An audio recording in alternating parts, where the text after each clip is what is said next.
Hello, and welcome to part two of my presentation on cardio versus weight training. So, what is resistance or strength training?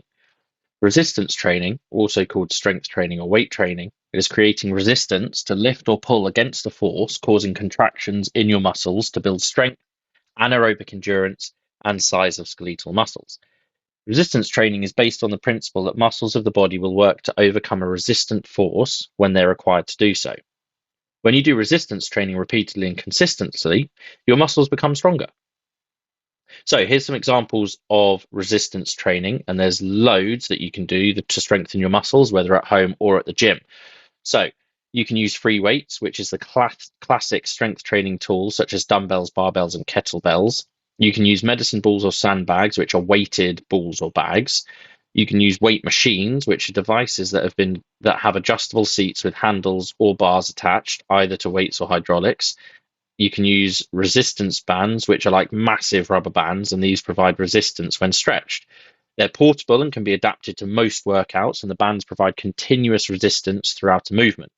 You can also use suspension equipment, which is a training tool that uses gravity and the user's body weight to complete various exercises. Or you've just got the thing which everyone has, which is your own body. This can be used for squats, press ups, chin ups, just to name a few. And using your own body weight is convenient, especially when traveling or at work. So there's many physical and mental health benefits that can be achieved through resistance training. And we're just going to go through some of them now. So you have improved muscle strength and tone, which helps protect your joints from injury. It helps maintain flexibility and balance, which can help you remain independent as you age. Helps with weight management and increased muscle to fat ratio. So as you gain muscle, your body burns more energy when at rest. And it may help to reduce or prevent cognitive decline in older people. It gives you greater stamina, so as you grow stronger, you won't get as tired as easily.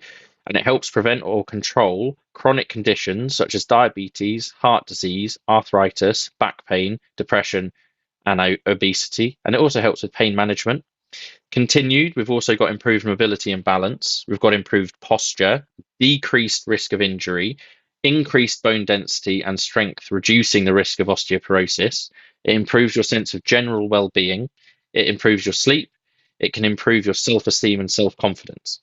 It can even just enhance the performance of everyday tasks. So, basic principles of resistance training. So, resistance training consists of various components. So, the basic principles include your program. So, your overall fitness program should ideally be composed of various different exercise types, such as aerobic training, flexibility training, strength training, and balance exercises. It should include some sort of weight, so different weights or other types of resistance, for example, a 3 kilo hand weight or a fixed weight, body weight, or a rubber band will be used for different exercises during your strength training session. The actual exercise itself, so a particular movement, for example, a calf raise, is designed to strengthen a particular muscle or group of muscles. How many repetitions or reps that you do, and this refers to the number of times you continuously repeat each exercise in a set, and that brings us on to the next one. So a set is a group of repetitions performed without rest. So for example, if we're doing 2 sets of squats at 15 reps in each set, that would mean that you do 15 squats, then rest for a period of time before going on to another 15 squats. And that brings us on to the next one, which is our rest. So you have to rest in between sets. Rest periods vary depending on the intensity of the exercise being undertaken and the desired result. Now, of course, variety is the spice of life. So you have to make sure that you're switching up your workout routine, not every day, but over a certain amount of weeks, such as regularly introducing new exercises, changing the way you do an exercise, and varying the speed you do them. All challenges your muscles and forces them to adapt and strengthen. Progressive overload. So this is to continue to gain the benefits of strength training and should be done to a point where it's hard for you to do another repetition.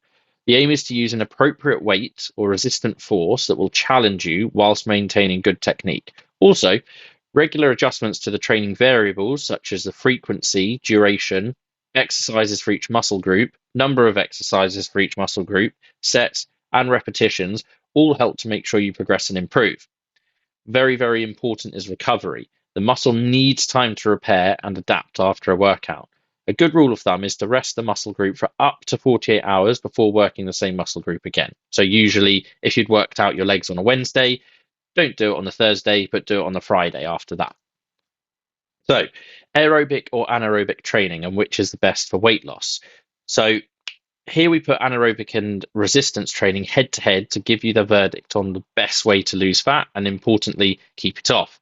Now, clearly, the reason for many people to start and continue with an aerobic and resistance training program is to lose fat or avoid fat gain. Whatever type of exercise you choose, you can guarantee that it will help you increase your calorie burn.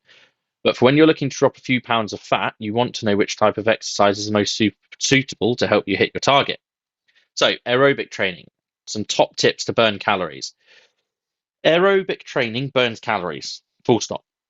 Aerobic training is continuous exercise that gets you slightly breathless, but still allows you to hold a conversation if you had a training partner. So, if you're looking to burn body fat, aerobic exercise is a must. Look to exercise for a minimum of 20 minutes at a time, 3 times per week, in order to get measurable gains. Things like walking, jogging, running, cycling, rowing, swimming, or any gym's cardio machines, such as cross trainers, are all really good examples of aerobic exercise, with the most effective ones, though being those which require you to support your own body weight. Therefore, an hour spent running will burn more calories than an hour spent in the swimming pool, because in the pool, your body weight is supported by the water, which requires you to use less energy than if you have to support it yourself. Typical advice for aerobic exercise is that you should be low intensity to burn body fat. However, by making your aerobic exercise sessions more intense by simply working harder, you can get many more benefits from your workouts, including a greater calorie burn. So basically, the harder your workout, the more fuel you require. We think about a car, if you're going at 100 miles an hour, it requires more fuel than if you're just driving at 50.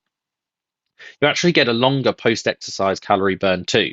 So studies have shown that inserting short, more intense efforts in your aerobic workout, like sprints, will significantly ramp up your calorie burn, particularly after your session has ended.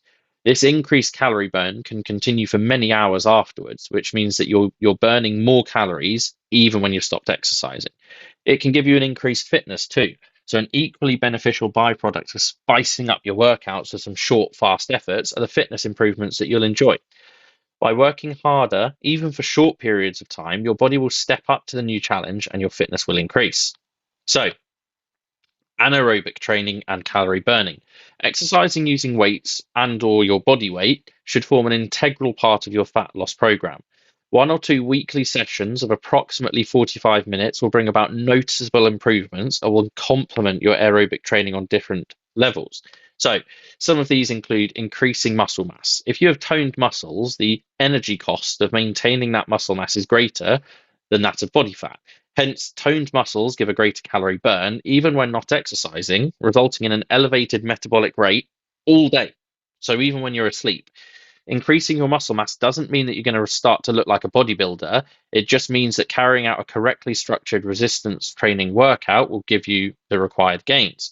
It also helps you to tighten up. So by toning your muscles correctly, you'll find that everything gets pulled in a little bit, particularly around the stomach. So as well as burning extra calories, your shape changes as you slim down, which isn't strictly fat loss, but an extremely visible and tangible benefit of carrying out resistance training. So aerobic or anaerobic training, which is the best for fat loss? The facts are that if you're looking for optimal fat loss, neither of the two on their own are the best solution. The best training method is to employ a combination of both aerobic training and resistance training so that you move towards your target with several strategies. Head to head gives the following results. So, aerobic training can shave off the pounds of fat. It tones and slims the parts of the body you utilize, which is usually your legs if you're running or cycling or anything like that, and it burns calories post exercise. Anaerobic training shapes the body all over, helps calorie burn 24 hours a day, and obviously burns calories whilst exercising too. So, on to our conclusion. Getting it off and keeping it off is everyone's target for losing body fat. For your exercising weight loss strategy, always look for long-term results rather than any quick fix solutions. And here's why. Quick fixes may produce short-term gains, but they will not deliver long-term. So by combining both resistance training workouts with aerobic exercise, you'll not only reach your goals faster, but the pounds of fat won't pile back on again afterwards.